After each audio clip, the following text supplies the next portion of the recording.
Today's reading is from Matthew chapter 26, reading from verse 1. When Jesus had finished teaching, he told his disciples, "You know that 2 days from now will be Passover. That is when the Son of Man will be handed over to his enemies and nailed to a cross." At that time, the chief priests and the nation's leaders were meeting at the house of Caiaphas, the high priest. They planned how they could sneak around and have Jesus arrested and put to death. But they said, "We mustn't do it during Passover because the people will riot." Jesus was in the town of Bethany, eating at the home of Simon, who had leprosy.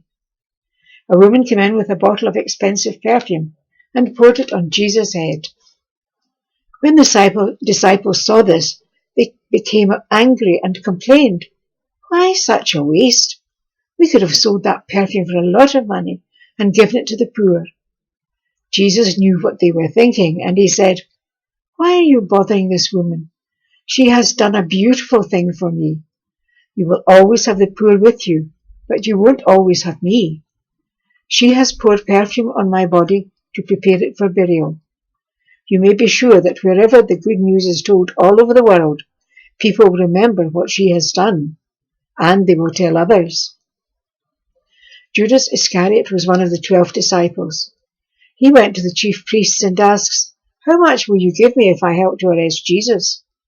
They paid Judas 30 silver coins, and from then on he started looking for a good chance to betray Jesus. On the first day of the festival of thin bread, Jesus' disciples came to him and asked, "Where do you want us to prepare the Passover meal?" Jesus told them to go to a certain man in the city and tell him, "Our teacher says, my time has come.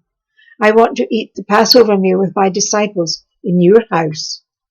They did as Jesus told them, and they prepared the meal. When Jesus was eating with his 12 disciples that evening, he said, "One of you will surely hand me over to my enemies."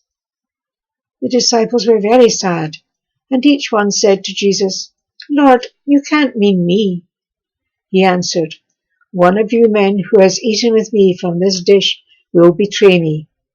The Son of Man will be as the scriptures say. That's to be terrible for the one who betrays me. That man would be better off if he had never been born." Judas said, "Teacher, surely you don't mean that." "That's what you say," Jesus replied. But later on, Judas did betray him. Amen.